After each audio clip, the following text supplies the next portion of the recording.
11월 8일 저희가 터치바이블 선교회가 제작하고 개발한 여러가지 사역들이 있습니다. 어린이부터 노년까지 여러가지 교재들도 있고 또 청년과 장년들을 위한 일터신앙이 조금 더 성서적으로 잘 이렇게 이루어질 수 있기 위한 그런 교재와 또 자료들도 준비되어 있습니다. 또 여러 목회적으로 필요한 자료들도 많이 구비되어 있는데 그런 것들을 함께 나누고 어떻게 터치바이블 선교회가 말씀 중심으로 제공하는 그런 교재들을 중심으로 자료들을 중심으로 목회사역과 교육사역과 또 삶의 여러 가지 것들을 함께 풀어갈 수 있을지에 대한 그런 자원들을 저희가 함께 나누고자 합니다. 11월 8일입니다. 아침 10시부터 저녁 5시까지 진행될 예정이고요. 네, 등록비가 있습니다. 이건 꼭 등록을 하셔야 되고요. 그리고 장소는 기름역에 내리시면 성북성결교회라고 있습니다. 네, 성북성결교회로 찾아오시면 됩니다.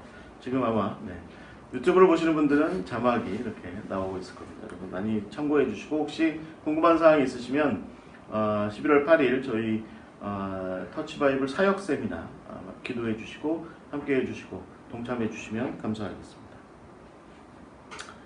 네, 자 이제 저희가 시작하겠습니다. 잠깐 기도하고 시작하겠습니다. 거룩하신 하나님, 우리 가운데 주의 은혜를 허락하여 주셔서 우리가 주의 말씀대로 살아갈 수 있도록 인도하심을 감사드립니다. 주님, 우리가 말씀 가운데 서되 더욱더 굳건하게 서게 하여 주시옵소서. 또 더욱더 풍성하게 서게 하여 주시옵소서. 더욱더 깊이 있게 서게 하여 주시옵소서. 주님, 그럴 때 우리 삶과 우리 사역과 우리가 살아가는 모든 것들 가운데 주의 은혜의 말씀으로 인하여 더욱더 풍성해지고 더욱더 부흥하게 되는 역사를 체험할 수 있도록 인도하여 주시옵소서. 오늘 이제 우리가 사도 빌립에 대해서 배웁니다. 이 시간 성령께서 동행하여 주시고 귀한 은혜의 시간 되게 하시고 깨달음의 시간 되게 하시고 깊고 넓어지고 성숙하는 시간 되게 하여 주시옵소서. 살아계시고 역사하시는 예수 그리스도의 이름으로 기도하옵나이다. 아멘. 아멘. 자, 오늘 네 번째 사도, 다섯 번째 사도 빌립. 빌립에 대한 이야기를 우리가 좀 함께 이제 나눠보도록 하겠습니다.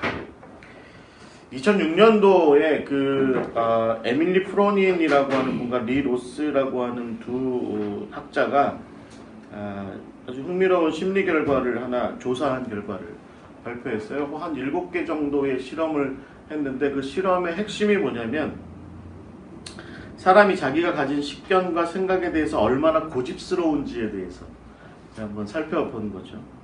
그래서 흥미롭게 이 사람들이 이제 본 건 뭐냐면 보통 사람들이 이렇게 얘기한다는 거죠. 나는 이 세상이 온통 고집스러운 편견으로 가득하다고 본다.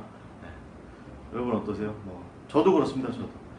저도 막 이렇게 세상을 볼 때, 야, 사람들이 저렇게 말이야, 고집스럽게 살아, 저렇게 편견에 빠져서 살아, 이제 이런 생각들을 쉽게 한다는 거죠. 그런데 그런 사람들에게 대체적으로 나타나는 특징이 뭐냐면 자기는 편견이 아니라는 거예요. 자기는 편견이 아니고 자기는 굉장히 합리적이고 굉장히 객관적이고 자기는 합당한 생각을 가지고 있다. 이제 이런 생각을 가지고 있고 자기 말하자면 이런 거죠. 자기가 지금 보는 관점이 맞다고 생각하는 거예요. 자기가 보는 관점이 세상을 제대로 보는 관점이다. 라고 이렇게 이야기한다는 거죠. 그러다 보니까 자기 외에 다른 사람들이 말하는 것은 편견에 빠져 있고 아집에 빠져 있고 너무 과도하게 어떤 왜곡된 그런 모자란 이런 지식 속에 있다. 그래서 세상을 그렇게 보는 거다. 이렇게 얘기한다는 거예요. 그런데 그 사람도 사실은 그런 종류의 사람일 가능성이 높다는 거죠. 편견과 아집에 빠져 있는 그런 사람일 가능성이 높다는 거죠. 일반적으로 이제 이런 걸 뭐라고 얘기하냐면 소박한 실제론이라고 보통 이야기합니다. 자기가 볼 수 있는 만큼만 보면서 자기가 바라보는 것이 실제하는 것을 제대로 바라보는 거다. 자기가 보고 있는 것이 그리고 전부다 라고 이렇게 이야기하는 거죠. 그게 바로 소박한 실제론이라고 보통 이렇게 이야기합니다. 이 실제론이라는 게 사실은 굉장히 철학적인 용어죠. 중세 철학에서 안셀름 이후에 또 아퀴나스 이후에 또 우리가 알고 있는 오컴의 면도날 이렇게 얘기하는 그런 오컴 이후에 실제론과 명목론의 논쟁이 굉장히 크게 벌어졌고 이게 나중에 이제 르네상스나 종교개혁까지도 이어지고 이제 종교개혁이 발현하게 되는 굉장히 중요한 그 포인트에 이제 실제론과 명목론의 논쟁이 있는데, 실제론이라는 게 바로 그런 겁니다. 이제 우리가 생각하고 우리가 보는 그대로 세상이 그렇게 존재한다라고 이렇게 생각하는 것이 바로 이 실제론적인 생각인데, 이런 것들을 좀 말하자면 굉장히 여기 이제 영어 표현에 나이브하다라고 이제 표현이 되어 있는데, 번역하자면 이제 뭐 좀 순진한 뭐 이런 건데, 좀 소박하고 순진하다 이제 이런 생각인 거죠. 그게 전부라고 생각하는 거예요. 자기가 보는 그거가. 그 생각 그대로 세상이 존재하고 그게 세상의 전부라. 이렇게 생각을 한다라고 하는 거죠. 여러분, 이런 식의 실제론자들이 대체적으로 어떤 행태를 보이냐면 굉장히 또 이렇게 확신이 있어요. 이런 분들이. 그러니까 이게 외골수 같은 거죠. 딱 자기가 필 꽂힌 대로, 자기가 이제 말하자면 좀 생각하는 대로 자기가 이제 보는 그대로 확신하고 그대로 또 담대하게 주변 사람들한테 막 이렇게 이야기하고 다닙니다. 그게 맞아. 그게 옳아. 라고 막 이렇게 이야기하고 다니는 거죠. 그러니까 이런 식의 좀 실제론적인 태도가 말하자면 자기가 믿고 확신하는 바가 한계가 있을 수 있고, 또 주관적일 수 있다. 뭐 이런 것들을 쉽게 좀 인정하지 않는 그런 태도라고 볼 수 있습니다. 그래서 자기가 믿고 확신하는 것에 고집스러운 면모로 빠져들 그런 가능성이 있다라고 하는 거죠. 여러분, 그 히브리서 11장 1절 말씀 다 기억하시죠? 뭐라고 되어 있죠? 믿음은 바라는 것들의 실상이다. 또 믿고 바라면 그대로 다 세상이 그렇게 이루어진다. 모든 것이 다 그렇게 다 이루어진다. 이게 바로 우리가 사실은 이게 믿음이 바로 이런 겁니다. 믿음이라고 하는 것이 사실은 이런 거죠. 그러니까 믿음으로 아는 바, 그것이 바로 세상에 실제하는 것, 그렇게 외치는 것이 바로 우리가 사실은 믿는다라고 하는 것이죠. 어떻게 생각하세요, 여러분? 하나님께서 이 세상을 창조하셨고, 하나님께서 이 세상을 섭리하시고, 하나님께서 이 세상에 독생자 예수를 보내셨고, 하나님께서 그분을 통해서 우리를 구원하시고, 또 우리를 위해서 교회를 또 이렇게 세워주시고, 또 우리를 위해서 하나님 나라를 예비하시고 예수 그리스도를 다시 보내실 것이다 라고 하는 이런 세계관을 우리가 믿고 이 세계 가운데 우리가 살아가고 있는 것인데, 세상 많은 사람들이 사실은 이렇게 보고 이렇게 세상을 보고 이렇게 살아가지 않거든요. 우리는 창세기 1장 1절에 태초에 하나님께서 천지를 창조하셨다라고 이렇게 고백하고 있고, 그 하나님께서 세상을 주관하고 다스리신다 이렇게 얘기하지만, 세상 사람들은 다 뭐라고 얘기하나요? 태초에 빅뱅이 세상을 창조하셨다. 먼저 이렇게 얘기하면 옆에 계신 빅뱅 분들이 놀라시겠지만 하여튼 지드래곤이 창조한 건 아니고 세상은 빅뱅이 창조했다. 빅뱅이라고 하는 어떤 굉장히 원초적인 물리적인 현상에 의해서 세상이 나왔다. 이렇게 보는 거죠. 사실은 이런 관점에 의해서 세상이 어떻게 존재하고 있다라고 하는 것을 우리가 이야기하고, 그 관점 그대로 우리는 세상을 실제로 또 우리가 믿고 확신하는 바 그대로 살아가는 그런 모습이 바로 신앙의 모습이다라는 것이죠. 우리가 이것으로부터 사실은 자유로울 수 없습니다. 그러니까 말하자면 누군가가 우리 믿는 사람들에게 야, 당신은 나이브한, 순진한, 소박한 실제론자야 라고 우리한테 그렇게 이야기하면 한편으로는 인정할 수밖에 없을 것 같아요. 어떻게 보면 우리는 오히려 설득하죠. 당신이 내가 알고 있는 것, 내가 확신하는 것, 내가 바라보고 있는 이 세상에 대한 이 관점을 몰라서 그래. 이게 사실은 진짜야. 이게 사실은 진국이야. 이게 사실은 제대로 세상을 보는 거야. 라고 우리는 그분들을 설득할 수밖에 없는 거죠. 그것이 결국은 우리가 보는 변증이고, 그것이 바로 우리가 보통 활동하고 이야기하는 선교고 뭐 그런 것 아니겠나라는 생각을 가져봅니다. 여러분, 결국은 이런 식의 생각들이 기독교 역사에서도 굉장히 중요하게 작용했다는 것을 우리가 전제해야 됩니다. 이런 실제론적인 생각. 말하자면 어거스틴 뭐 이런 사람들도 그랬죠. 믿음이, 하나님에 대한 믿음이 객관적인 증거 자료를 통해서 이해하는 일보다 우선한다. 이게 어거스틴이 이야기하는 굉장히 중요한 겁니다. 나는 믿으니까 그게 이해가 돼. 이렇게 얘기하는 게 사실은 어거스틴의 굉장히 중요한 표현입니다. 안셀름 같은 사람들, 1100년경의 중세 철학자 중에 안셀름 이런 사람들은 뭐라고 얘기합니까? 하나님이 거기 실제하고 계시니까 우리가 그 하나님을 알 수 있고 그 하나님을 볼 수 있는 거야. 믿을 수 있는 거야. 이렇게 얘기하는 이런 실제론적인 생각들도 있죠. 오늘날에 여러분 신학적인 경향 중에 예를 들면 레디컬 리얼리즘이라고 해서 어떤 하여튼 좀 그 급진적이고 과격한 그런 실제론자들의 그런 행동들이 있습니다. 그러니까 저는 우리가 성경 공부, 이 빌립에 대해서 성경 공부를 시작하기 전에, 그래서 제가 이제 이 빌립에 대해서 이야기하기 전에 이 실제론적인 사고, 그러니까 우리가 믿는 그대로 세상에 하나님이 존재하시고 우리가 믿는 그대로 성경에 보는 그대로 세상이 존재한다라고 하는 이 관점이 세상 밖으로 나가면 우리가 명동거리에서 이걸 얘기하면 어떤 광화문에서 이런 이야기를 하면 야 당신의 생각은 실제론적인 생각으로서는 참 존중받을 만한데 그런데 너무 좀 나이브하고 너무 순진해 너무 소박해 이렇게 얘기할 수도 있는 그런 것들이 바로 우리 믿는 자들의 관점이고 생각일 수 있다라고 하는 것입니다. 좀 이해가 되시죠? 근데 결국 우리가 이제 오늘 그래서 좀 초점을 맞추고 싶은 건 뭐냐면 어떻게 보면 우리가 살아가는 세상은 조금 과도하다 싶은 실제론자들의 그런 세상 속을 우리가 지금 살아가고 있다. 자신이 알고 신념화한 신념 체계들을 자기와 자기 공동체 혹은 집단을 넘어서서 혹은 타인이나 타 공동체 혹은 어떤 사회, 뭐 다른 생활권, 다른 문화권 이런 곳에 사는 사람들에게도 설득하고 이해시키려고 하고 납득시키려고 하고 내가 아니라 당신이 오히려 편견을 갖고 있는 거야 라고 이렇게 이야기하는 그런 실제론자들, 좀 약간은 좀 과도하다 싶은 그런 실제론자들의 세상을 우리가 지금 사실은 살아가고 있죠. 이런 사람들은 결국 자기가 배우고 아는 영역이 옳은 것이라고 여기고 그것을 자기 삶과 타인의 삶에 과도하게 적용하거나 타인의 관점과 생각과는 별로 교류하지 않으려고 하거나 듣지 않으려고 하거나 이런 태도들로 이렇게 확장해 나가기도 합니다. 우리 사회에 뭐 이런 경우들 우리 많이 볼 수 있죠. 결국 우리는 이런 생각을 좀 해봐야 될 것 같아요. 여러분 어떻게 생각하세요? 우리는요 보고 아는 만큼 살아요. 보고 아는 만큼 살아요. 모르면 모르는 거예요. 그건 없는 거예요. 그러니까 우리가 모르면 없는 거예요. 네. 우리가 모르면 그건 부지 중에 뭔가가 발생할 수는 있을지 모르겠지만 그것은 어떻게 보면 없는 거다라고 이렇게 생각할 수 있는 것이 바로 우리가 지금 살아가고 있는 삶의 어떤 한계의 모습일 것이다 이렇게 볼 수 있을 것 같아요. 어떻게 보면 이제 이런 태도를 너무 이제 지나치게 확정하거나 지나치게 과도하게 드러내거나 그것을 너무 무리하게 누구 타인에게 이렇게 요구하거나 또 이렇게 타인을 좀 나의 관점으로만 너무 이렇게 몰아붙이거나 하는 이런 태도들이 사실은 우리에게 얼마든지 있을 수 있다라고 하는 것이죠. 제가 오늘 여러분과 좀 전제하려고 하는 건 뭐냐면 이 빌립이 혹시 이런 사람이었을 것 같다 라는 생각을 좀 가져보는 거죠.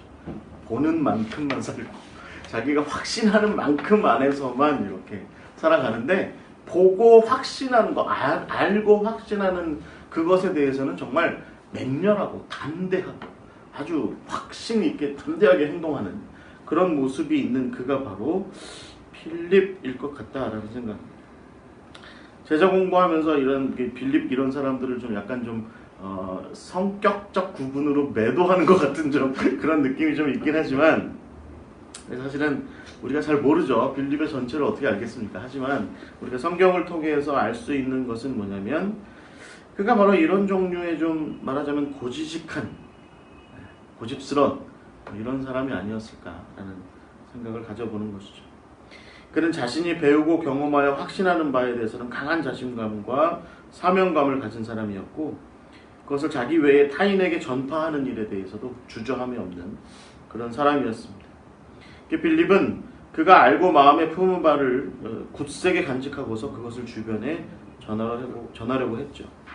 그는 자신이 알고 확신하는 것에 대한 열정과 욕심을 가진 사람이었습니다. 그런데 다른 한편으로 빌립은 자기가 아는 바의 영역 안에서만 머물려고 했던 그런 사람일 수 있다는 것이죠. 빌립은 그가 알고 확신하는 만큼의 세상을 넘어설 이유를 굳이 살피지는 않았던 그런 사람.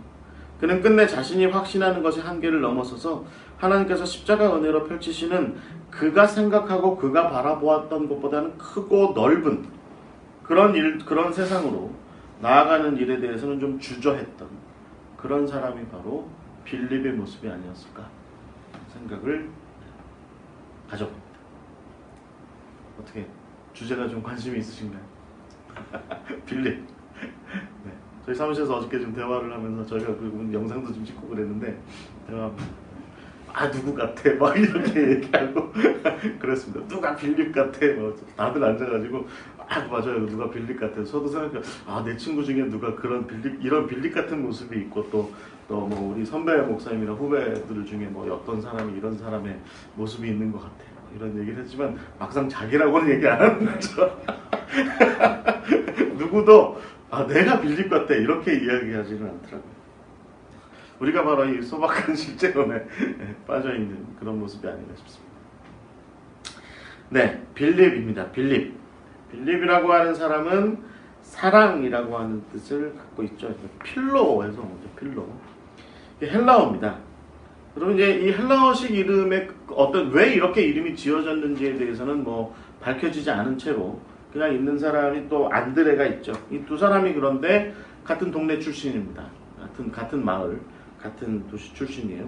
베세다에서 자랐습니다. 이 베세다가 갈릴리 바다가 이렇게 하프 모양으로 돼 있는 갈릴리 바다의 동북쪽, 그 가버나움에서 약간 좀 동쪽으로 조금 내려서 있는 곳이고 이 요르단 요르단 고원이 이렇게 치고 내려오는 그 하부에 위치해 있어 약간 평야 지역처럼 생긴. 근데 이제 가버나움보다는 훨씬 더 유대인들이 많이 살긴 했지만 가버나움보다는 훨씬 더 헬라적인 영향이 강했던 곳이었을 것이다 라는 추정을 합니다. 베드로도 여기 출신이고 또 요한의 형제들도 아마도 여기서 나고 자랐을 것이다 우리가 추정할 수 있는 그곳이 바로 베세다입니다. 네, 그래서 아마도 이 빌립도 어부였을 수 있다라는 추정을 충분히 할 수 있는데 뭐 빌립이 어업 활동을 했다라는 그런 흔적은 우리가 찾아볼 수 없으니까 그냥 추정입니다. 그래서 제가 예전에 안드레에 대해서 이야기할 때 추정했던 것처럼 형은 이제 고지식하게 고기잡이를 계속하고 안드레는 잡은 고기 내다 파는 일은 안드레가 하지 않았을까라는 생각을 해서 그래서 이제 이 시몬이라는 이름이 더 많이 쓰였던 베드로보다는 아예 그냥 헬라식 이름으로 안드레가 이렇게 정착돼 있었던 것처럼 빌립도 아마 제 생각에는 이 안드레처럼 이런 활동을 했던 사람이 아니었을까. 말하자면 헬라어를 굉장히 잘했던 것 같아요. 나중에도 제가 말씀드리겠지만 헬라어를 안드레처럼 잘했던 것 같아요. 그리고 안드레와 빌립이 서로 이렇게 좀 밀착되어 있는 것처럼 보이는 모습들이 사실 많이 나타납니다. 그래서 안드레와 빌립이 아마 둘이 형과 요한의 형제들이 세베대의 아들들이 고기 잡으면 그다음에 다른 이제 어떤 어업 길드가 있고 이렇게 해서 그 어업 협동조합이 있고 그래서 고기를 잡으면 그거를 말하자면 괴짝에다 막 담은 다음에 어부들이 다 담아놓으면 그 개수 세가지고 오늘 몇 상자 그러면 이제 그 막달라에다가 가공 공장에 거기 제가 가공 공장이 있다고 말씀드렸죠. 그래서 이제 훈제를 하거나 염장을 하거나 그 고기들을 이렇게 하는 그런 작업을 하는 곳이 막달라였는데 그 막달라에다 이제 옮기고 막달라로 옮기고 그 다음에 거기에서 뭐 헬라 사람들이나 혹은 로마 사람들이랑 거래를 좀 하지 않았을까라는 그런 생각을 좀 가져봅니다. 네, 뭐 추측입니다. 하지만 괜찮은 추측인 것 같아요. 그래서 이 빌립은 뭔가 이제 열정이 있는 사람 뭐 이런 이름을 가지고 있는 그런 사람이었고 바로 어업 관련된 일들은 아마 했을 가능성이 높고 그 다음에 베세다 출신이고 그 다음에 요한의 형제 야곱 또 베드로의 형제 잘 알았고 아마 세베대하고도 잘 알았을 테고 분명히 그 다음에 누구랑 잘 알았어요? 그러다 보면 당연히 살로메 지난주에 우리가 다뤘던 야고보의 어머니 살로메하고도 잘 알았을 것이고 다 그렇게 해서 이제 아름아름으로 아는 사람들이었을 가능성이 높고 친인척일 가능성도 높고 요즘 자유한국당이 요즘에 그 서울교통공사 막 요즘 이제 뭐 국정조사 해야 된다 막 이렇게 이야기하는데 이 갈릴리 지역도 국정조사를 한번 해보면 꽤나 많이 커넥션이 아마 발견이 될 것 같아요. 예수님도 아마 그 커넥션에서 많이 벗어나지 못할 수도 있습니다. 자, 어찌됐든 이런 빌립인데 이 빌립이 사실은 이제 여러분 아시는 것처럼 마태복음 10장 3절, 그 다음에 마가복음 3장 18절, 그 다음에 누가복음 6장 14절에 제자의 목록에 등장합니다.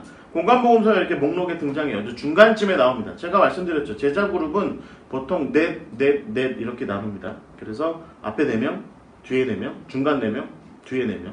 그래서 앞에 4명은 예수님께서 주로 데리고 다니셨던 핵심 그룹, 안드레까지 포함해서 들어가고요. 뒤에 4명이 이제 뭐 바돌로메, 빌립, 그다음에 마태, 그다음에 뭐 작은 야고보 뭐 이런 식으로 이제 포함이 됩니다. 그래서 여기에 이제 빌립이 들어가는 거죠. 그래서 이 중간 그룹에 속해 있어서 아주 핵심적인 그룹은 아니었을지라도 나름대로 이제 이 공간복음서 저자들의 눈에 보기에는 중요도를 갖고 있다. 그래도 이 사람이 그런 사람이었습니다. 근데 공간복음서에는 그 다음에는 등장하지 않아요. 이 빌립이 뭘 했는지 어떻게 살았는지 뭐 이런 얘기가 등장하지 않는데 특이하게 요한복음에 등장합니다. 제가 이제 나중에도 말씀드리겠지만 빌립 행전이 있어요. 근데 빌립 행전에 보면 요한이 등장합니다. 빌립 행전에 요한이 등장해요.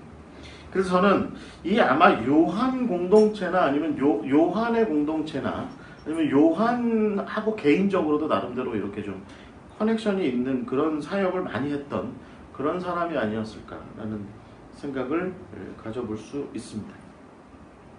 자, 어찌됐든 이 빌립이 요한복음에 등장하는데 여러분 그림에 보시는 것처럼 세례 요한이 요단강 하류, 그러니까 베다니와 그러니까 사해가 만나고 베다니가 있고 그 다음에 이제 유다 지경이 아래쪽 있고 여리고가 가까운 그쪽 지역 인근에서 말하자면 요단강 근처에서 거기 광야나 비슷한 그곳에서 이제 약대털 옷을 입고 그 다음에 메뚜기 석청, 제가 말씀드렸죠? 메뚜기를 아주 그렇게 영험하다는 석청, 돌에 지어진 뭐죠? 꿀이죠. 그거 비싸잖아요. 되게 비싸잖아요. 그거 잘못 먹으면 명현현상도 있다는 아주 센 꿀입니다. 그래서 그 메뚜기를 이렇게 찍어 드셨다는, 그래서 건강미가 이렇게 넘치셨을 것 같은 건강미가 넘치셨을 것 같은 이 요한입니다. 요한이 이제 그쪽 지역에서 활동을 주로 했죠. 그러면서 세례를 많이 주었는데 여러분 누가복음의 표현에 의하면 모든 사람들이 다 요한에게 세례를 받았는데 바리새인들 너희들만 세례를 안 받았어? 막 이런 표현들도 등장하는, 그래서 굉장히 많은 사람들이 이 요한에게 와서 세례받고 말씀 듣고 이야기 듣고 가르침도 받고 했던 그런 요한인데, 아마도 여러분 요한복음 1장을 한번 펼쳐놓고 보시면 이 1장 19절부터 51절까지의 굉장히 많은 분량에서 이 요한이 사역하던 베다니 일대, 요단강 하류 지역 일대, 거기에서의 모습을 이렇게 잘 이야기해주고 있는데, 거기에 안드레와 그 다음에 이름을 알 수 없는 한 제자, 근데 뭐 제가 지난주에 뭐 좀 밝혔죠. 네. 우리가 누구라고 하기로 했죠? 이 사람? 이름을 알 수 없는 제자, 요한 자신일 거라고 그렇게 추정을 하고, 그 다음에 베드로가 이제 여기 좀 출몰을 했고요. 이 베다니 일대에. 그 다음에 여기에 빌립이 같이 있었던 거죠. 빌립이. 그래서 예수님께서 그 베다니 일대에서 세례 요한을 만나고, 그리고 세례를 받으시고, 그 다음에 제자들 일부를 요한에게서 말하자면 뺏으시죠. 말하자면 이렇게 뭐 제자를 빼가신 거지. 제자를 요한도 뭐 인정은 했지만 하여튼 빼갔죠. 근데 그 몇 명 중에 안드레, 요한, 베드로가 있고 그 다음에 이 빌립이 있어요. 아주 특이한 게 여러분, 그런데 이 빌립의 행태가 재밌습니다. 이 빌립이 보면 갈릴리로 가려고 하실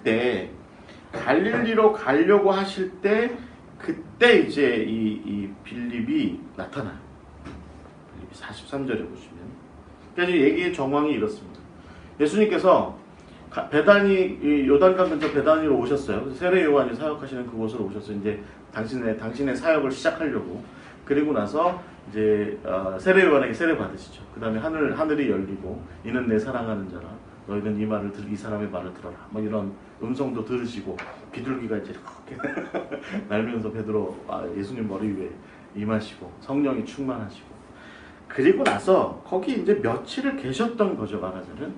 그런데 이때 이제 세례 요한이 예수님을 보고서 지금 여러분이 그림에 보시는 것처럼 손가락 그렇게 가르치면서 저분이 바로 하나님의 어린 양이다. 그러니까 저분이 바로 우리가 그렇게 기다리던 메시아다. 이렇게 얘기를 하니까 여러분 이 요한과 안드레는 바로 행동에 나섭니다. 그렇죠? 바로 행동에 나서요. 그리고 나서 예수님을 따라요. 저희가 예수님의 제자가 되겠습니다. 여러분 그 37절에 보시면 36절에 그 요한이 하나님의 어린 양이다 이렇게 표현하니까 그 두 제자가 예수님을 바로 따릅니다. 요한에게 바로 배신한 거죠. 그리고 예수님께서 그 따르는 것을 보시고 예수님께서 제자들 그 두 명한테 얘기하죠. 야, 뭘 원해?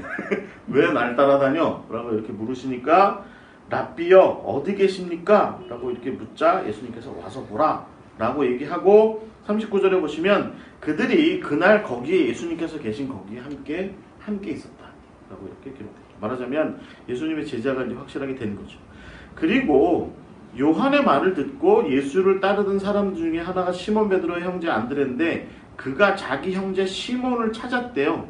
그리고 말하되 우리가 메시아를 만났다. 그러니까 하룻밤 보내고 얘기를 다 듣고 예수님께서 무슨 일을 보이셨는지 모르겠지만 와 봐라 이렇게 말씀하시는 곳에 가서 뭔가를 보여주셨고 뭔가를 가르치셨고 안드레는 확신하게 된 거죠. 그리고 자기 형제 시몬한테 얘기합니다. 아마도 시몬도 여기 베다니에 있었던 것 같습니다. 시몬에게 예수님께서 야 너는 시몬이 아니라 이제 게바 즉 베드로로 할 것이다 이렇게 말씀하시죠. 여러분들 이 모든 일들이 다 발생하던 중에 제가 볼 때 우리가 만일에 이 빌립이 추정컨대 나이브한 리얼리스트라면 말하자면 소박한 실제론자라면 이 빌립은요 분명히 세례 요한 옆에 있었을 거예요. 자기가 확신하는 내 인생의 선생이 내 인생의 멘토요 내 인생의 스승이요 내 인생의 선생은 세례 요한 당신입니다. 그래서 바로 앞에 다 이렇게 있었던 거죠. 항상 세례 요한에게 귀를 기울이고 세례 요한의 말을 듣고 세례 요한이 뭐 하라 그러면 다 열심히 잘 따르고 그랬는데 예수님께서 갑자기 어느 날 전양반이 메시아야 라고 이렇게 얘기하자 눈이 돌아갔을 거 아니겠어요? 빌립이 딱 쳐다보고 저분 그리고 그 이후 며칠 동안 예수님께서 안드레와 요한을 만나시고 베드로를 만나시는 그 모든 행적들을 아마도 이 빌립은 세례 요한 옆에 있으면서 눈은 계속 거기를 이렇게 예수님을 이렇게 보고 있었을 거라는 거죠.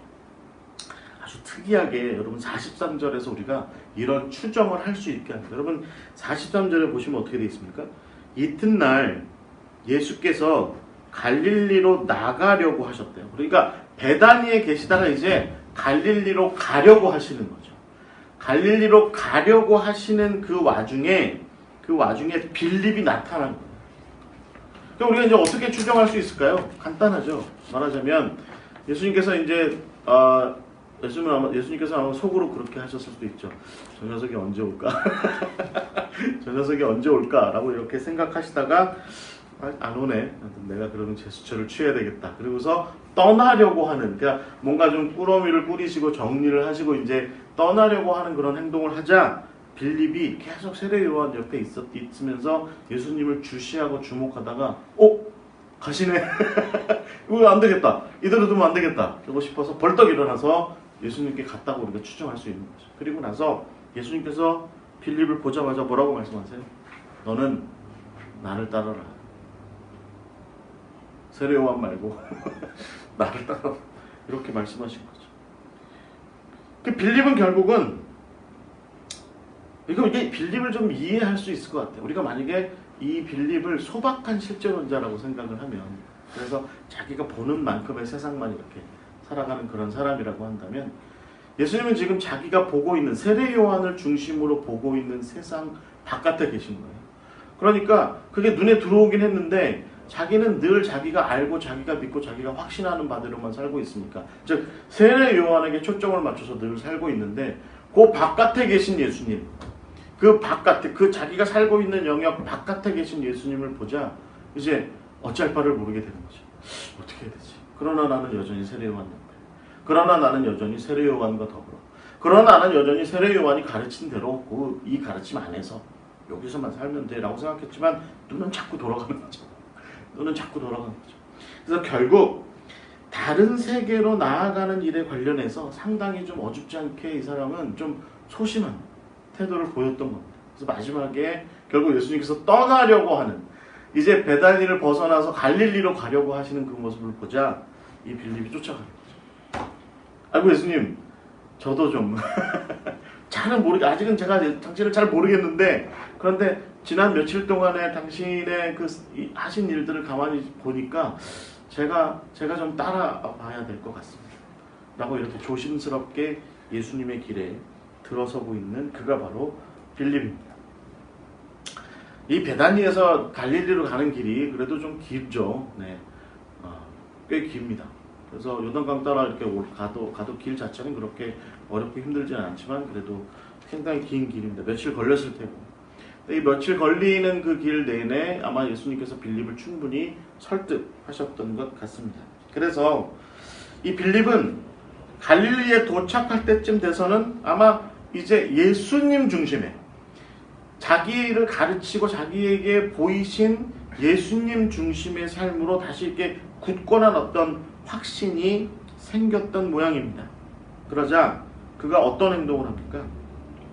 45절에 보시면 빌립이 나다나엘을 찾아서 얘기합니다. 근데 확실히 논리가 있어요. 뭐라고 얘기합니까? 모세가 율법에 기록하였고 여러 선지자가 기록한 그 일을 우리가 만났다. 요셉의 아들 나사렛 예수다. 여러분, 이 나사렛이라고 하는 표현이 상당히 흥미롭습니다. 그렇죠? 나사렛, 갈릴리의 이름 없는 동네, 이름도 잘 알려지지 않은 동네. 사람들이 잘 갈릴리? 나사렛? 나사렛이 어디야? 라고 이렇게 물을 만한 그런 동네. 그런 동네의 출신 예수님에 대해서, 그것도 우리가 마태복음의 족보상으로야 그분이 이 요셉이 아마 다윗의 자손이다라고 하는 것은 우리가 후대에 알겠지만, 이때 요셉이 도대체 목수였던 요셉이 도대체 어떤 사람인지 얼마나 알았을까요? 그런데 그런 분이 바로 우리가 모세의 율법에 기록된 또 여러 선지자들이 이야기한 바로 그분이야 라고 지금 빌립은 확신 있게 지금 자기 친구한테 가서, 나다나엘한테 가서 그렇게 이야기하고 있는 것이죠. 이 빌립의 예수님 소개 문구는 정말 확신이 있습니다. 얼마나 확신에 가득 찼던지. 그럼 나다나엘이 그 다음에 46절에 보시면 뭐라고 얘기합니까? 나사렛? 갈릴리 나사렛? 우리 나다나엘이 가나에 있었잖아요. 그러니까 이 윗동네? 저 위에? 그거 나사렛 얘기하는 거야? 야, 거기서 무슨 선한 게 나와, 이 사람아. 정신 차려.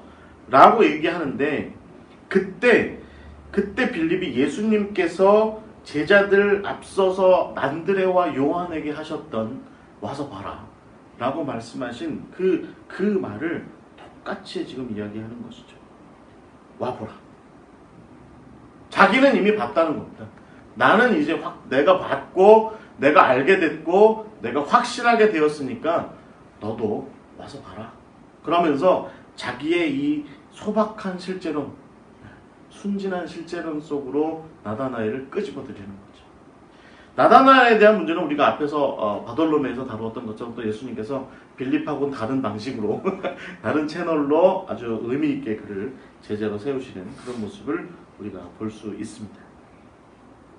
여러분, 이 빌립의 이런 확신에 찬 모습들은요, 나중에 그가 예루살렘에 갔을 때, 예수님과 제자들과 예루살렘에 갔을 때 그의 확신 어린 태도는 결국 그가 예루살렘에서 마주친 헬라 사람들에게도 이어집니다. 헬라 사람들이 우리가 저 예수라고 하는 저분이 좀 특별하신 분이라고 하는데 좀 만났으면 좋겠어. 당장 안드레와 상의해서 그들을 예수님께 인도해 드립니다. 바로 그 사람이 바로 이 빌립이었다라고 하는 것이죠. 그는 어떻게 보면 그가 자기가 확신하는 것에 대해서 자신 있어 했고, 확신한 것에 대해서는, 자기가 분명히 알고 있는 것에 대해서는 정말 담대한 사람. 그가 바로 이 빌립이었다라고 하는 거죠. 여러분 우리 이런 사람들이 있어요, 그죠? 어떤 종류의 분들이 이런 거 영업하시는 분들 보면 대단하시죠, 그죠? 네, 뭐 이게 무슨 뭐 물건 파시는 분들 보면요, 영업하시는 분들 보면 그 확고합니다, 뚜렷합니다. 이 샴푸 쓰면 머리가 난다는 거죠. 제가 한두 번 써본 게 아닌데 아니 뭐 대단합니다. 이 샴푸 쓰면 머리가 우거집니다. 뭐 이렇게 얘기하시는 거죠. 자기가 아는 세상 안에서는 이건 확고부동하다, 이건 분명하다, 지금 그렇게 이야기하는 것이 바로 지금 바로 이 정말 뛰어난 영업맨, 세일즈맨, 이가 바로 빌립이다, 이렇게 이야기할 수 있다라는 것입니다.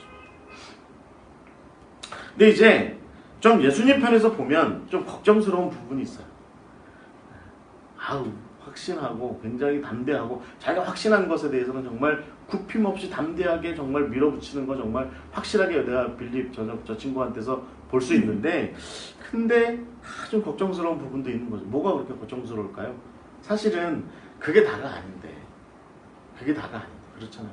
여러분의 자녀들이 만약에 그런 행동을 만약에 이렇게 하게 되면 무슨 생각하실까요? 자녀한테, 아들한테, 딸한테, 아이고, 야, 세상에 그게 다가 아닌데, 네가 아는 그게 다가 아니야, 사실은. 나는 좀 네가 좀 넓어졌으면 좋겠어, 라고 하는 그런 마음을 품지 않을까요? 그러니까 결국은 이 빌립에 대해서도 예수님께서도 동일한 마음을 품고 계셨다라고 하는 것입니다. 그래서 예수님 편에서 볼 때 이 빌립과 특히 요한복음에서 우리가 볼 수 있는 게 2번 정도의 이 빌립의, 제가 보기엔 이 성격, 이 아주 순진한 실제론이라고 하는 맥락에서 볼 수 있는 그런 성격상의 문제와 비추어서 예수님께서 몇 가지 대화를 진행하세요. 첫 번째는 뭐냐면 요한복음 6장에 나와 있는 이야기입니다. 여러분 화면에 뭐가 있죠? 오병이요. 네. 떡이 4개야. 4개인데 4병이 뒤에 있어요. 제가 숨겨져 있어요. 아니 저 숫자를 확인 안 하고 이걸 사진을 얹어놨어요. 죄송합니다. 그 말이잖아, 4병이. 죄송합니다. 네. 뒤에 있어요, 뒤에. 목사님 믿으세요. 뒤에 있어요, 뒤에. 네. 청년은 믿는데 목사님은 믿음이 없어가지고 뒤에 있습니다, 뒤에. 네.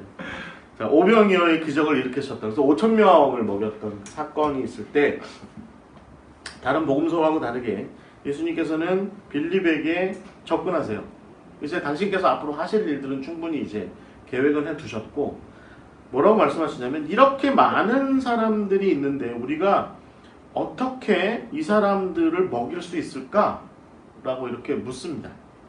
여러분 주석들은 아주 간단하게 얘기합니다. 이 부분에 대한 주석의 해석은 분명해요. 그러니까 예수님은 빌립이 어떻게 이야기할 것을 아시고 그가 예수님이 갖고 계신 신적 권위에 대해서 어떤 생각을 갖고 있는지, 하나님께로부터 부여받은 하나님으로서의 그 능력, 구원자로서의 그 능력에 대해서 어떻게 생각하는지를 예수님께서는 빌립을 떠보고 시험하고자 하는 그런 자세가 분명하게 있었다는 겁니다.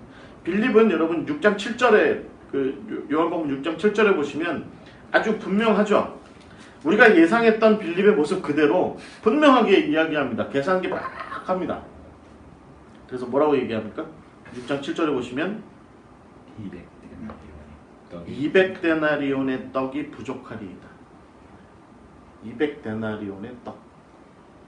그 말하자면 무게 단위로는 제가 잘 모르겠지만 일단 한 데나리온이 만약에 한 사람이 하루 벌 수 있는 양이라고 한다면, 로마의 화폐 단위로서 그런 정도라고 한다면 200데나리온이면 그 사람이 200일을 일을 해야, 쉬지 않고 얘기해야 이 사람들을 다 먹일 수 있다 라고 지금 계산을 확실하게 한 겁니다. 그러니까 한 6개월 이상 일을 하면, 저 같은 사람이 나가서 한 6개월 정도 일을 하면 이 사람들 다 먹일 수 있는 정도의 분량입니다. 자, 계산 끝. 계산 끝. 이렇게 얘기한 거죠. 예수님께서 그래 훌륭해. 계산 아주 대단. 너 진짜 나의 예상을 한치도 벗어나지 않는구나. 딱 네가 아는 만큼만 딱 그냥 그렇게 대답을 하는구나. 이런 친구들 가끔 이제 목사님 부목사 안 하고 이런 특히 부교육자들 중에 이런 친구들이 있습니다. 담임 목사님이 하시고자 하는 큰 뜻은 알지 못한 채 그냥 얘기하죠. 그냥 그거 하려면 이거 먼저 하셔야 돼요. 알어. 나도 아는데. 나도 아는데. 야, 그거 말고 좀 내가 원하는 대답이 있는데. 근데 빌립의 머릿속에는 없는 거예요. 뭔데요? 그게 뭔데요? 예수님 원하시는 거, 글쎄요. 그럼 계산해보라며. 계산한 건데요. 지금 이렇게 이야기하고 있는 거죠. 빌립은 확실히 자기가 아는 수준, 자기가 확신하는 것에만 기반해서 말하고 행동하는 겁니다. 그 이상을 이야기하는 것은 이 사람한테는 어떻게 보면 죄일지도 몰라요. 이런 사람한테는요, 자기가 아는 만큼 얘기한 건데 뭐 라고 얘기한 거죠. 이거 내가 이 이상을 얘기하는 건 월권이고 이거 나를 넘어서는 건 옳지 않아 라고 얘기하는 거죠. 옛날에 공자 선생님께서도 이런 비슷한 일이 있었어요. 그 제자 중에 안자라고 있었는데 이 친구가 선생님 아는 게 뭡니까? 라고 얘기했더니 공자가 아주 현명하게 대답합니다. 지지위지, 부지위부지 이렇게 얘기합니다. 그러니까 아는 것은 안다고 하고 모르는 것은 모른다고 하는 게 그게 아는 거야 라고 이렇게 딱 정확하게 얘기합니다. 이거 맞는 얘기죠. 맞는 얘기입니다. 이게 지금 빌립의 이런 행동이 우리는 이 빌립을 비판하면 안 됩니다. 틀린 얘기한 건 아니에요. 맞는 얘기를 합니다. 그러니까 이때까지만 해도 빌립의 머릿속에는, 빌립의 마음속에는, 빌립의 생각에는, 빌립의 영혼에는 예수님을 구세주로 믿고 따르기는 했지만, 메시아로 여기고 따르기는 했지만 자기가 알고 이해하는 수준에서만 예수님을 얘기하는 거죠. 자기가 알고 이해하고 자기가 납득할 만한 수준에서만 지금 얘기하고 있는 겁니다. 제가 아는 한 그 과학을 가르치시는 한 분이 집사님이신데 저한테 뭐라고 이야기하셨냐면 자기는 어떤 신앙을 자기가 아는 범위에서만 신앙생활을 한다. 이렇게 말씀하시는 거예요. 그래서 제가 물었죠. 과학의 세계인가요? 과학자시잖아요. 그러니까 과학의 세계 안에서만 타당하다 여기시는 것만 믿는다고 말씀하시는 건가요? 그랬더니 그분이 저한테 뭐라고 그러냐면 그렇습니다. 제가 이해할 수 있는 것만 저는 받아들이고 그 안에서만 신앙생활합니다. 그럼 성경에 나와 있는 온통 기적 같은 것들은 안 믿으세요. 예수님 뭐 무리를 걸으셨다라든지 안 믿으시겠네요. 그랬더니 저는 믿지 않습니다. 라고 이렇게 얘기를 하더라고요. 그래서 제가 뭐라고 그랬냐면 그건 믿는 게 아니라 이해하신 거네요. 믿는 게 아니라 이해하신 거네요. 라고 이렇게 얘기했더니 그분이 대답을 안 하시더라고요. 한참 대답을 정말 근심하시더라고요. 얼마 후에 저한테 다시 뭐라고 말씀하셨냐면 목사님 말씀 듣고 정말 고민이 됐다고 얘기합니다. 그러니까 맞는 얘기인 거죠. 그러니까 이해가 되는 수준, 내가 이해되는 수준, 그것 안에서만 신앙생활을 한다는 것이 과연 신앙일까? 라고 물으면 이제 그분 굉장히 합리적이신 분이니까 그건 신앙이 아니죠. 라고 얘기를 하는 겁니다. 어찌됐든 자기는 이해하는 수준 안에서만 머물러 있습니다. 그게 안전하다고 생각합니다. 라고 이제 이렇게 얘기하시더라고요. 그러니까 여러분 지금 빌립의 태도가 사실은 그런 맥락이라 충분히 볼 수 있을 것 같습니다. 예수님과 빌립 사이에 이런 식의 대화가 또 한 번 벌어진 곳이 어디냐면 예수님께서 체포돼서 이제 십자가에 달려 돌아가시기 전 요한복음 14장에서 나옵니다. 그럼 요한복음 14장에 보시면 예수님께서 이제 여러 강화를 하시죠. 네. 달려 돌아가시기 전에 제자가 걱정되잖아요. 그러니까 많이 가르쳐 주시고 또 어떤 발을 씻기시는 모범도 보이시고 그 다음에 아주 긴 기도 또 이렇게 제자들을 위해서 길게 기도하시죠. 지금 이제 그 빌립이 이제 이 모든 상황을 가만히 지켜보니까 이전에 자기가 따르던 예수님의 모습과 사뭇 다른 거예요. 뭔가 상황이 지금 급박하게 돌아가고 있다는 것이 느껴지고 있는 겁니다. 그리고 무엇보다 예수님께서 곧 자기들을 떠나실 것이다라는 이런 표현들을 좀 자꾸 하시니까 빌립이 이제 걱정이 됩니다. 여러분 그 14장 8절에 보시면 요한복음 14장 8절에 보시면 빌립이 질문합니다. 주여 아버지를 우리에게도 보여주시옵소서 그러면 족하겠습니다. 라고 이렇게 이야기합니다. 여기 화면을 보시면 여기 보면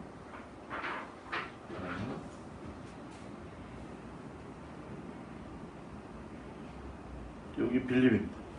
이 사람이 빌립입니다.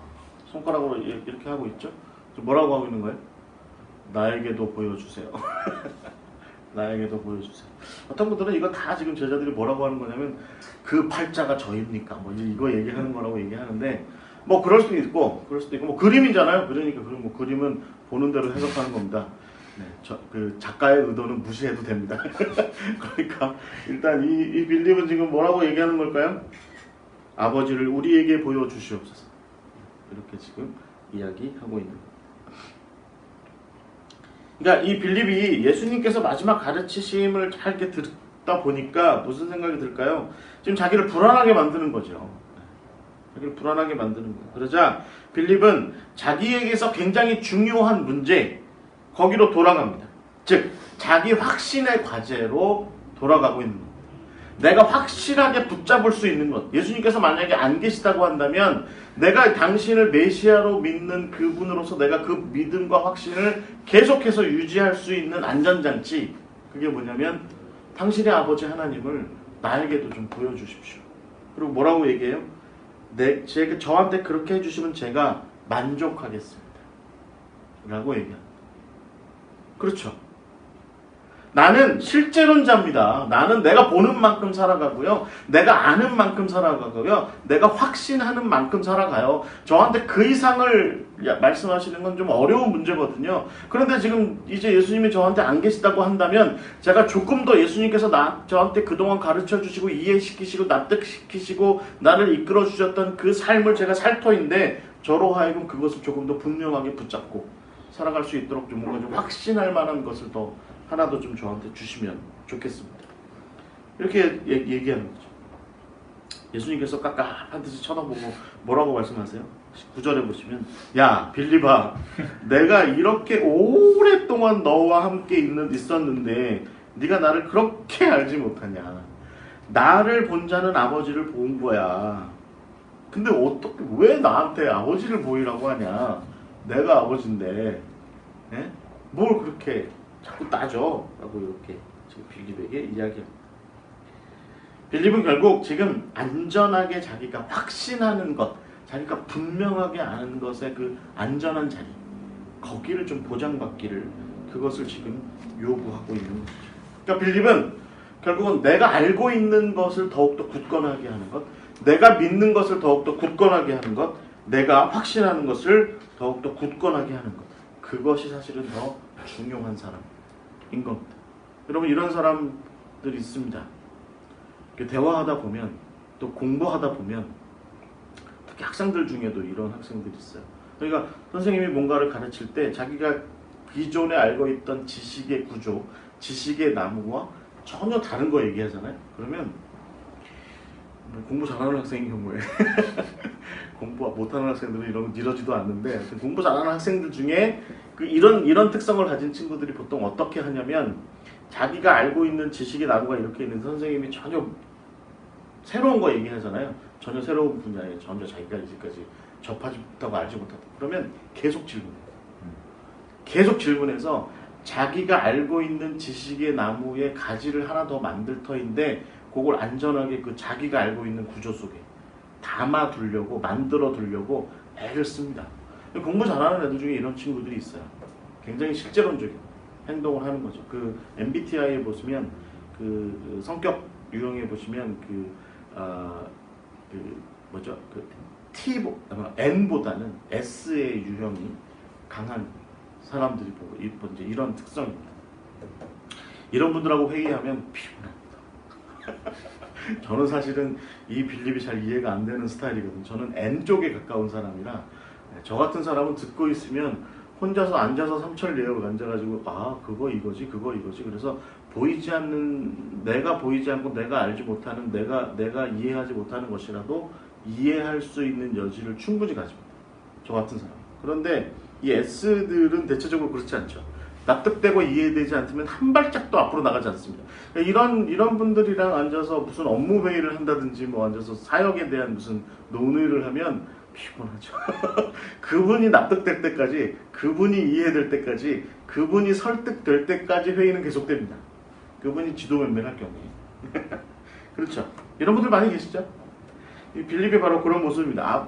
예수님 저한테 아버지를 보여주세요. 라고 지금 그렇게 얘기해요. 그러니까 내가 알고 있는 것에 그것을 딱 얹어 놓으면 안전할 것 같아요. 그러니까 아버지를 저한테 좀 주세요. 예수님 아버지에 대해서 계속 얘기하셨으니까 지금. 네, 이런 모습이 바로 빌립입니다.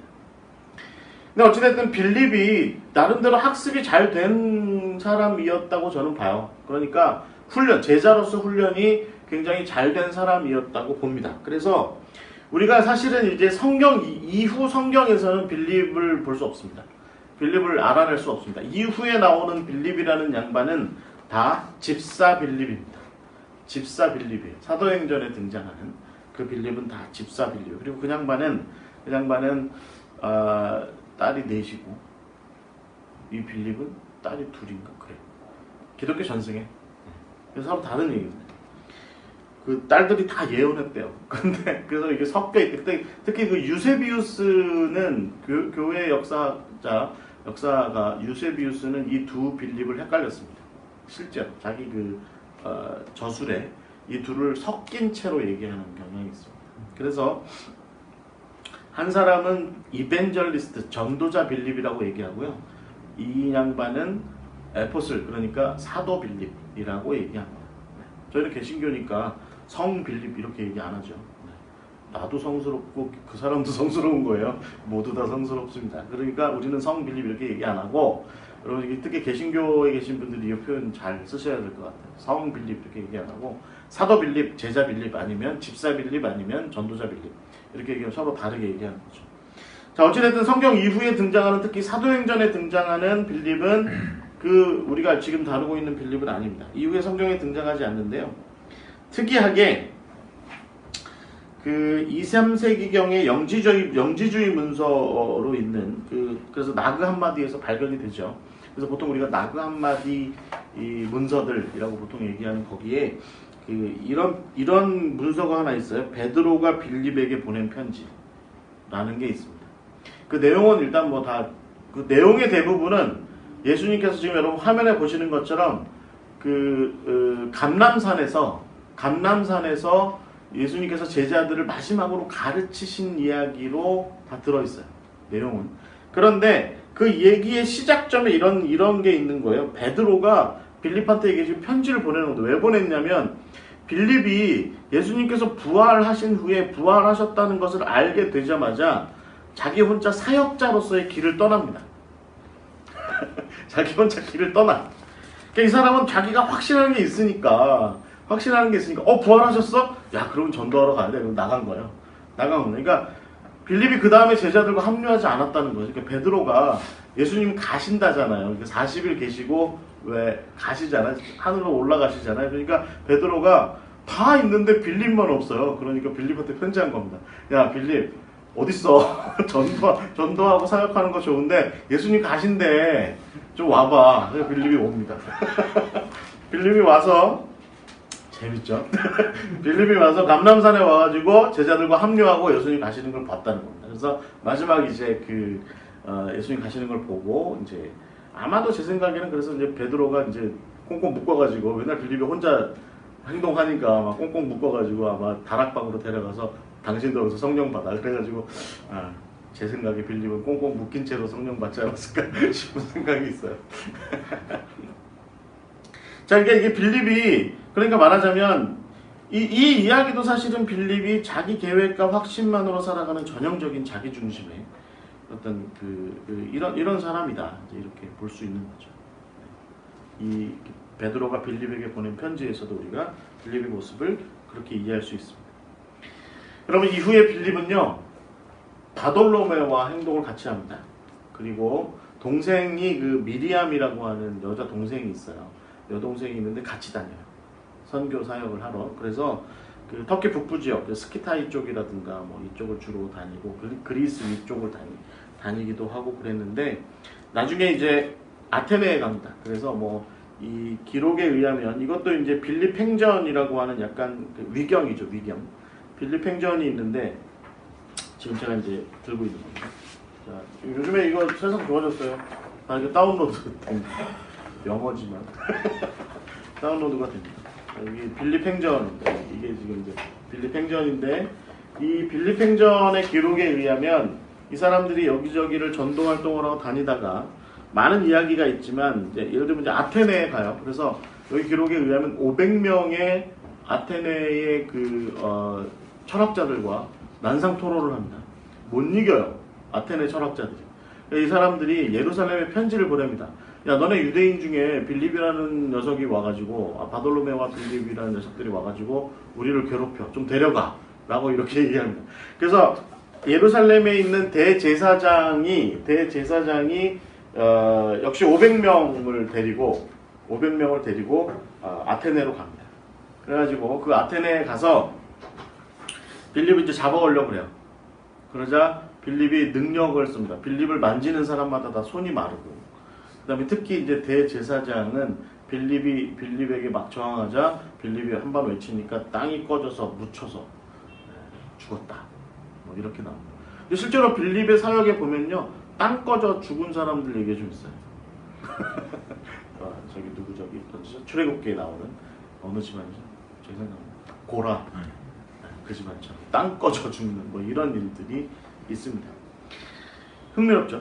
근데 이제 나머지 예루살렘에서 간 500명은 다 그런 빌립의 모습을 보고 다 무릎 꿇고 회개합니다. 그래서 빌립의 제자가 되었다. 뭐 이런 얘기가 있습니다. 최종적으로 빌립이 간 곳은요, 히에라폴리스입니다. 터키의 이제 이즈미르라고 하는 곳이 있는데, 가까운 곳에 있는데, 이곳 가까운 데가 어디냐면 라오디게아가 가깝고요. 그 다음에 골로세가 가깝습니다. 이 세 도시가 그 평야 지역에 있는데, 약간의 그 평야 지역에 있는데 유명한 세 도시고, 성경에도 다 등장하죠.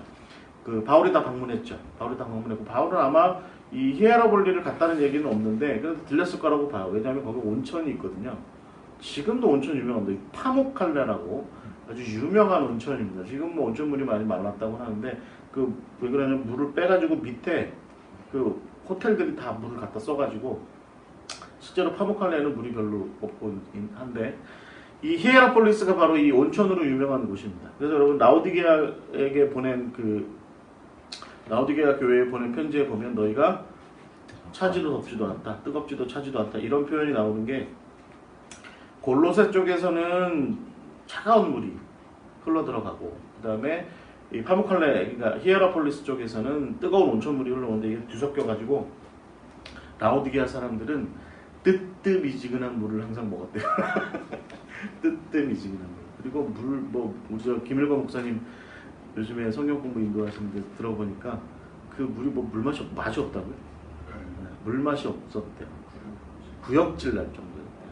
그래서 이제 라오디게아가 그런 곳이고, 바로 이 히에라볼리가 바로 그 위쪽에 파무칼레 유명한 온천이 있는 곳 위쪽에 있는 고대 도시였습니다. 병자들이 많이 왔고요. 이 온천이고, 그다음에 유황 온천이고 하다 보니까 이게 이제 치료에 효과가 있다. 그래서 이제 병자들이 많이 왔고요.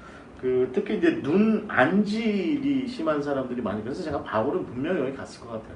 바울은 안질 있잖아요. 눈병 있잖아요. 그러니까 아마 히에라볼리에 가서 약 구하고 아마 온천욕하고 아마 했을 가능성이 제가 생각하기에는 53%. 53%. 그래서 이 사람들이 이제 제가 지금 말씀드린 전도단이죠. 빌립, 바돌로메, 미리암 세 명이 히에라볼리에 가서 열심히 사역하다가 거기 마술사 하나를 고치고, 그 다음에 지역 통치자의 아내의 병을 고쳐줍니다. 그러자 아내의 병을 고쳤다는 이야기를 들은 그 지역의 통치자가 쫓아와서 자기 마누라는 때리고 병 나은 자기 마누라는 막 때리고, 그 다음 이 빌립의 일행을 박해하다가 결국은 십자가에 처형시킵니다. 십자가에 처형시키는데 거꾸로 매달아서 처형을 시켜요. 근데 여기 아주 이제 흥미로운 장면이 있어요. 빌립 행전에 여기서 아주 흥미로운 장면이 있는데, 뭐냐면 이게 마지막 순간에도 빌립은 결국은 지금 우리가 지금 함께 계속 나누고 있는 자기만의 확신하는 바, 거기에 기준에 있는 겁니다. 이 빌립 행전에도 그런 모습이 나와요. 이 사람이 거꾸로 매달릴 때 이 발목을 못이 박혀요. 발목에 못이 박히고 팔은 묶이고 해서 거꾸로 매달립니다. 그래서 바돌로메랑 같이 이렇게 매달려 있는데, 그때 빌립이 자기를 이렇게 십자가에 고문하고 박해하고 처형한 히에라폴리스의 그 위정자들과 그 다음에 거짓된 종교를 믿는 그런 종교인들과 그 다음에 이 시민들을 향해서 저주를 퍼붓고 아테네에서 했던 것처럼 자기를 잡으려고 왔던 아테네 예루살렘의 대제사장에게 저주를 퍼붓자 그 땅이 열려서 왜 파묻혀 죽었다고 제가 말씀드렸잖아요. 고라의 자손처럼. 그러니까 이 빌립이 여기서 거꾸로 매달린 채로 그렇게 막 하는 거야. 너네가 우리가 이 십자가에 달려 우리를 이렇게 십자가에 달려 처형하게 만든 너희들에게 저주가 있을 거야. 이렇게 이야기를 합니다. 그때 요한이 나타나요. 요한이 시민들 사이에 이렇게 있는 것처럼 하다가 나타납니다. 그래서 사람들 투명 사이에 요한인 걸 밝힙니다. 그러자 빌립이 계속 얘기하거든요. 빌립이 옆에 바돌로메한테 계속 얘기해요. 요한 왔어? 라고 자꾸 물어. 여기 여러분 이 빌립 행전 언제 한번 이게 번역하면 좀 좋을 것 같아요. 근데 이렇게 얘기합니다. 요한 왔어? 아직 안 보여. 이렇게 얘기하는데 저기 요한이 나타나요. 그런데 그때 막 빌립이 이제 막 이게 저주를 퍼붓고 있는 거죠. 그러자 바돌로메와 미리암과 요한이 세 명이 뭐라고 얘기하냐면 성경의 여러 구절을 이게 3, 4세기 문서니까 3, 4세기 문서니까 신약 성경의 여러 이야기들 중에 특히 예수님께서 십자가상에서 보이셨던 모습들을 계속 예를 들면서 뭐라고 얘기하냐면 그렇게 하지 마라. 그렇게 저주를 하지 말고 그렇게 욕하지 마라. 이들에게도 하나님의 사랑, 예수 그리스도의 사랑이 필요하고 예수님께서도 마지막 십자가상에서 사랑으로 그들을 다 품으셨다. 라고 이렇게 얘기하니까 빌립이 옆에 있던 바돌로메랑 미리암이랑 또 저기 있는 요한한테 막 욕합니다. 나한테 그런 소리 하지 말라고. 나한테 그런 소리 하지 말라고 막 이렇게 이야기합니다. 그러자 마지막에 여러분 베드로한테도 왜 로마에서 예수님께서 나타나셨다고 얘기하잖아요. 이 빌립한테도 예수님이 나타나세요. 그래서 뭐라고 얘기하냐면 빌립이 예수님하고 막 대화해요. 야 빌립 너 십자가에서 그러면 안 돼. 그 십자가가 무슨 의미인데 너 십자가의 의미를 잘 알고 얘기해. 십자가는 결국은 사랑이야. 십자가는 결국은 다 세상 모두를 다 품겠다는 그 사랑이야. 그것 때문에 내가 거기에 달려 죽은 거야. 빌립이 뭐라고 하냐면 말도 안 되는 소리 하지 마시라고 막 얘기합니다. 자기는 그럴 수 없다고. 아니 저는 예수님께서 저한테 말씀하셨던 너의 십자가를 지고 너도 십자가에 달려 죽어야 한다 라고 말씀하신 것대로의 사명은 제가 이렇게 감당하고 있다고. 그런데 저는 저를 이렇게 십자가를 매단 저들에 대해서는 저주하는 게 맞다고 생각한다. 저들은 지금 옳지 않은 일들을 하고 있는 거라고. 예수님께서 뭐라고 말씀하시냐면 아니야. 우리가 십자가에 달려 죽는 것은 내가 십자가에 달려 죽고 나의 제자들이 이렇게 십자가에 달려 죽는 것은 결국 그들을 구원하기 위한 것이야. 라고 이렇게 말씀하시면서 마지막에 예수님께서 이 빌립행전의 표현에 보면 십자가의 모습을 보이세요. 거기 히에라폴리스 시민들 앞에. 그래서 많은 사람들이 예수님의 십자가의 모습을 보고 회개하는 놀라운 역사가 일어나고 빌립도 그 모습을 보면서 거기에서 마지막에 그걸 깨달았다. 그 십자가의 의미를 깨달았다라고 표현합니다. 그래서 이제 그 빌립행전 후반부는 이제 이렇게 흘러가요. 안드레도 그랬고 여러 제자들이 그런 것처럼 사람들이 이제 막 빌립을 풀어주려고 해요. 실제로 여러분 실제로 이 행전의 기록에 의하면 바돌로메와 미리암은 풀려납니다. 그래서 예수님께서 그 말씀하신 것처럼 바돌로메는 다른 곳에서 자기 십자가를 져야 한다라고 얘기하셨고 그 다음에 미리암도 요단강 쪽으로 가서 예루살렘 근처 요단강 쪽으로 가서 거기서 자기 십자가를 져야 한다라고 말씀하신 그대로 그 일이 일어납니다. 그러니까 빌립이 뭐라고 얘기하냐면 마지막 십자가상에서 뭐라고 얘기하냐면 여러분 바돌로메와 미리암은 풀어주시고 잘 그들의 길을 갈 수 있도록 안내하십시오. 그렇지만 나는 풀어주지 마십시오. 나는 풀어주지 마세요. 나는 여기가 내가 죽어야 할 자리, 내가 여기서 나의 십자가의 사역을 제자로서의 사역을 완성해야 합니다. 라고 그렇게 얘기하고 마지막 순간에 사람들이 그를 풀어주려고 할 때 그것을 거부하죠. 이건 뭐 다른 그 제자들의 사역에서도 다 비슷하게 나타나는 이야기들입니다. 마지막에 순교의 순간을 정말 영광으로 받아들이는 그런 제자의 모습이죠. 중요한 건 뭘까요? 결국은 이 빌립이 마지막 순간에 보면 결국 그 예수님의 마지막 자기가 십자가를 졌던 그 자리로 오신 예수님께서 마지막까지 빌립을 가르치셨고 그리고 그는 그 자리에서 이제 마지막 자기의 한계 자기가 알고 있는 예수의 제자의 길, 자기가 알고 있는 십자가의 도, 그것을 넘어서는 그 의미를 깨닫게 되는 그 모습을 우리가 여기서 볼 수 있는 모습. 그러니까 빌립은 마지막에 결국은 그 소박한 실제론자의, 순진한 실제론자의 그 세계로부터 넘어서는 것이 아닌가, 넘어섰던 것이 아닌가라고 이렇게 생각을 할 수 있을 것 같습니다. 어떠세요, 빌립? 우리도 늘 그러죠. 결국 우리도 그냥 자기 한계, 자기 생각 범위 안에서 십자가를 얘기하죠.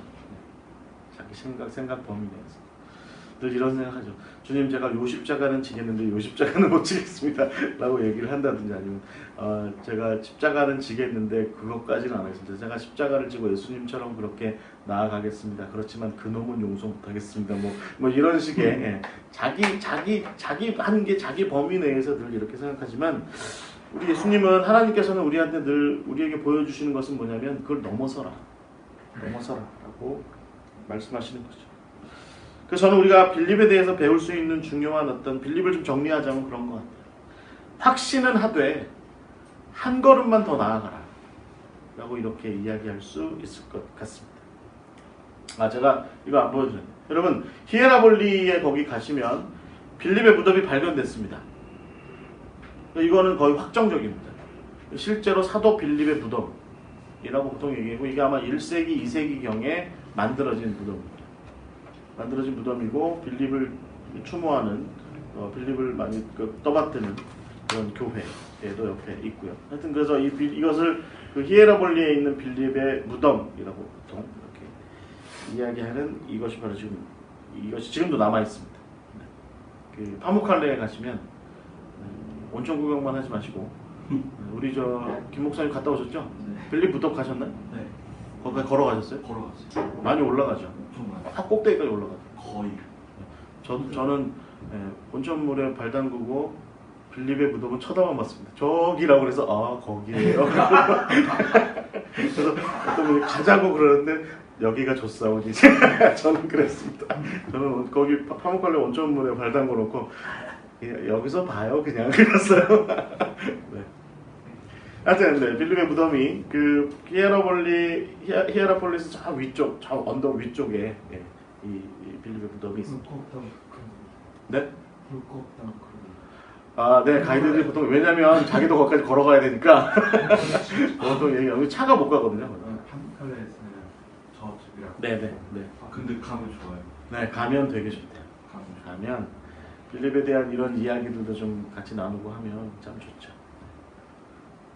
저희 성경 공부 함께 하시는 분들은 언제 한번 같이 했죠? 김일건 목사님이 안내하시고, 저는 온천에 발 담그고 밑에서 기다리고 있겠습니다. 모시고 올라가요. 새벽에. 네. 저 그 파묵칼레 아침에 아주 이른 시간에 갔거든요. 공기가 너무 너무 좋았고 아주 좋았습니다. 아주 좋았어요. 온천에 발 담그고 있으니까 참 좋더라고요. 저녁에도 좋았어요. 거기 참 좋더라고요. 거기 앞에 그 골로새가 있는 쪽에 그 산맥, 큰 산이 있는데 그 산맥 이름이 뭐더라? 하여튼 그 바바라. 네? 바바라? 산 이름이. 하여튼 그 산도 아주 궁장하게 앞에 그냥 그림처럼 펼쳐.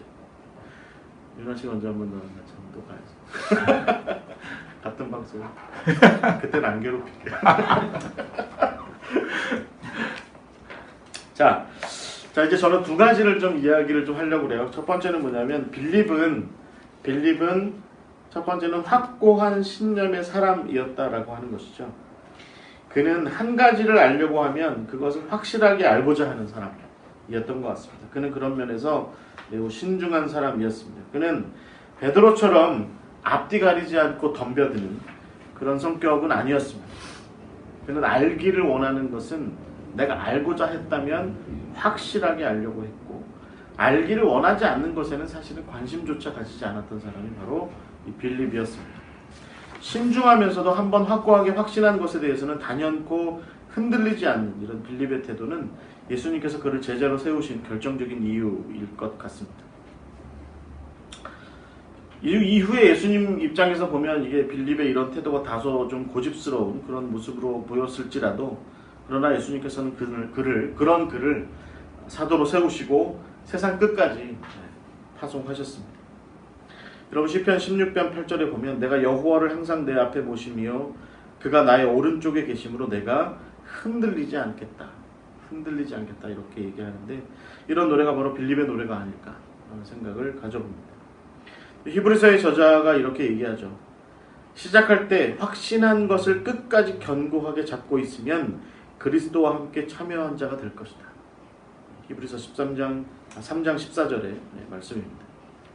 여러분 예수 그리스도의 제자는요. 제가 서두에 말씀드린 것처럼 우리가 예수 그리스도의 제자가 된다라고 하는 것은 소박한 실제론자일 거예요. 많은 사람들이 야 그거 다 편견이고 아집이야 이렇게 얘기할지 모르겠지만 그러나 우리 믿는 사람들은 그런 소박한 세상 사람들이 작게 여기는 그런 것이라 할지라도 그걸 붙잡고 내가 믿고 확신하는 바 그것이 세상의 정말 모습이고 진정한 세상의 모습이고 내가 그것을 가지고 살아가는 그것이 세상의 진정한 진리고 핵심이야 라고 이렇게 믿고 살아가는 그가 바로 그리스도인이라는 것이죠. 예수님의 제자는 빌립처럼 그렇게 알고 경험하고 믿고 확신하는 것에 대해서 흔들림이 없어야 될 것 같습니다. 이렇게 제자의 길을 걸어가는 것이 될 때 예수님은 종국의 승리를 우리 제자들에게 빌립에게 하셨던 것처럼 그렇게 허락하실 것이다 라는 것입니다. 여러분 오늘 우리 시대에 정말 필요한 건 뭘까요? 제 생각에는 믿고 확신하는 바대로 그렇게 굳건하게 살아가는 일일 것 같아요. 왜냐하면 우리가 살아가는 세상이 사실은 우리가 살아가는 이 세상에 우리가 만나는 많은 사람들이 우리 스스로도 마찬가지지만 정말 갈짓자의 행보를 하죠. 어제는 이 모습, 내일은 저 모습, 모레는 또 다른 모습 이렇게 갈짓자의 행보를 합니다. 무수하게 심리학적인 표현을 쓰자면 가면을 갈아 끼면서 그런 모습으로 살아가는 그것이 바로 우리의 모습일 것 같아요. 그런데 빌립은 어떤 사람이에요? 그냥 담백하게 내가 알고 내가 확신하고 내가 믿는 그것대로 살아가는 거죠. 그거 딱 가지고 그렇게 살아가는 거죠. 그런 모습이 바로 우리가 첫 번째 우리가 좀 가져야 될 모습이 아닐까 생각합니다. 두 번째는 그럼에도 불구하고 우리가 빌립에게서 좀 배워야 되는 건 뭐냐면 자기 한계 안에 갇혀 있는 모습 그것은 또 한번 생각을 해봐야 될 것 같습니다. 빌립은 자기가 알고 자기가 경험하여 확고하게 이해하게 된 그 범위 안에서만 예수님과 동행하는 그런 사람이었을지 모릅니다.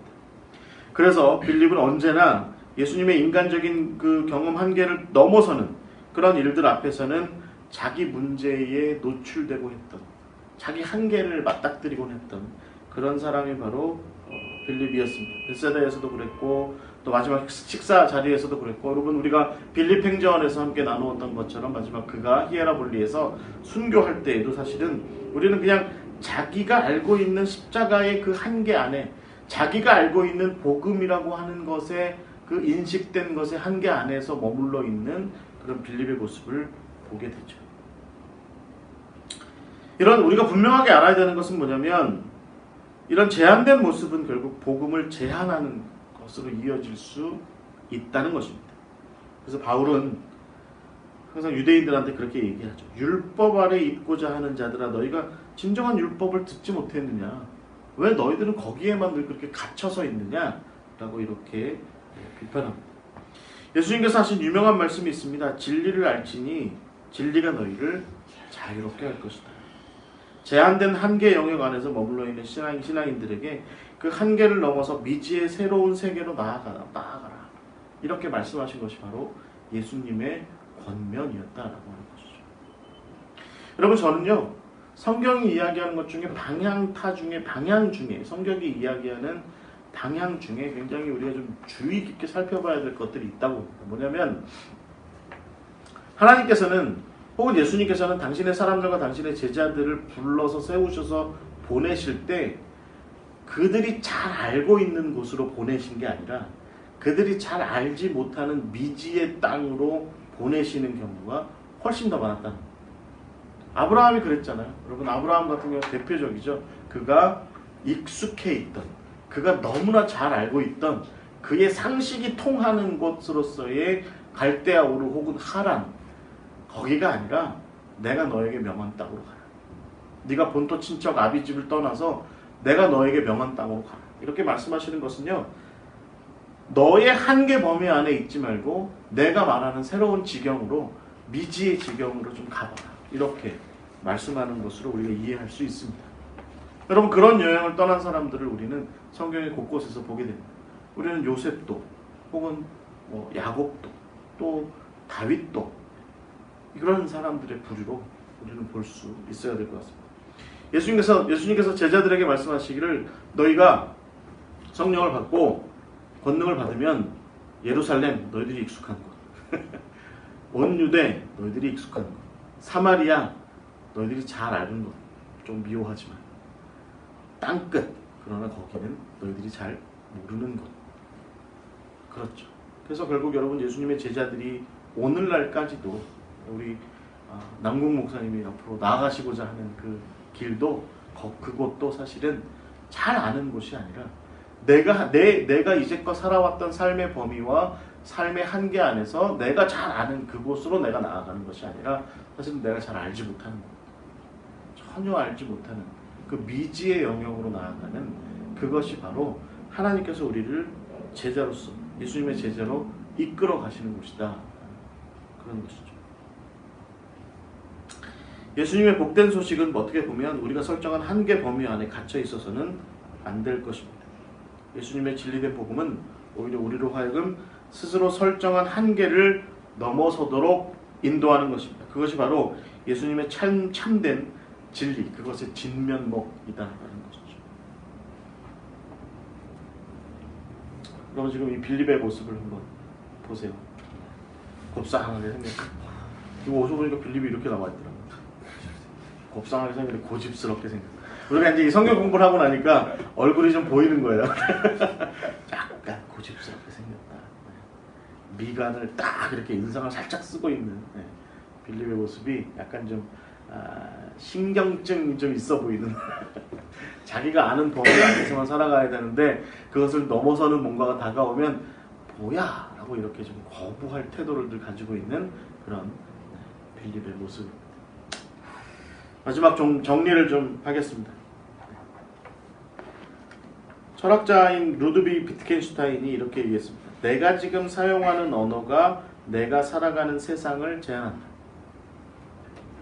내가 사용하는 언어가 내가 살아가는 세상을 제한한다 라고 하는 것이죠. 여러분,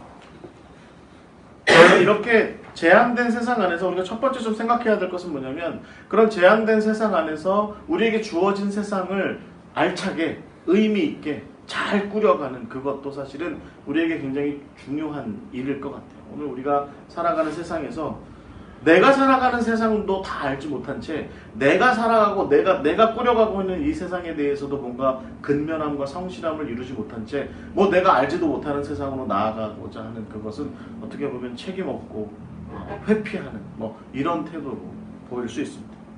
빌립에게 우리가 배울 수 있는 것은 뭐예요? 결국은 우리에게 주어진 나의 인생 범위, 그 안에서 우리는 충실하고 성실하고 무엇보다 확신에 차서 살아가느냐. 너는 그 주어진 인생 범위 안에서 너는 얼마나 그렇게 확신에 차서 살아가고 있느냐. 나는 그 질문에 대해서 우리는 좀 대답을 해봐야 될 것 같아요. 그런데 그런 가운데 어느 날 예수님께서 우리에게 말씀하시기를 좀 넘어서 보자 라고 말씀하실 때 우리는 어떤 대답을 할 수 있을까요? 저는 마지막에 우리가 함께 좀 나누고 싶은 한마디 표현은 뭐냐면, 제자의 길은 상상 이상의 세계로 접어들어가는 것이다. 제자의 길은 상상 이상의 세계로 접어들어가는 것이다 라는 것이죠.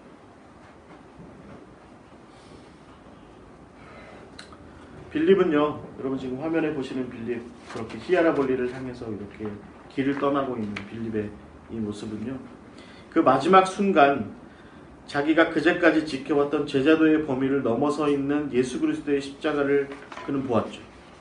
그리고 그 마지막 순간에 그것을 인정했습니다. 아직도 자기 이해의 범위 안에서 신앙생활하는 것이 합당하다라고 여기는 그런 그리스도인들에게 빌립은 이야기합니다. 형제여, 당신이 보고 있는 것 그것이 다가 아닙니다. 겸손하세요. 라고 우리에게 그렇게 가르치고 있는 것 같습니다. 네. 오늘 빌립의 이야기였습니다. 어떠세요? 빌립.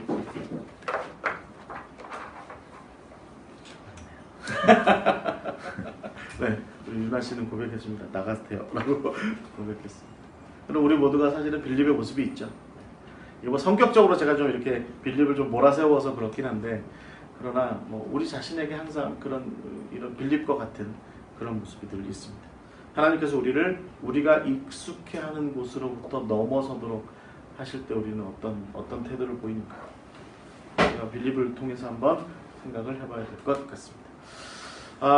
오늘 저희가 점심 식사를 우리 오늘 지난주에 목사 안수를 받으신 남궁성 목사님께서 대접을 하시겠다고 말씀하셨습니다. 어제 봤어요? 그제. 그게 그제였군요, 진짜.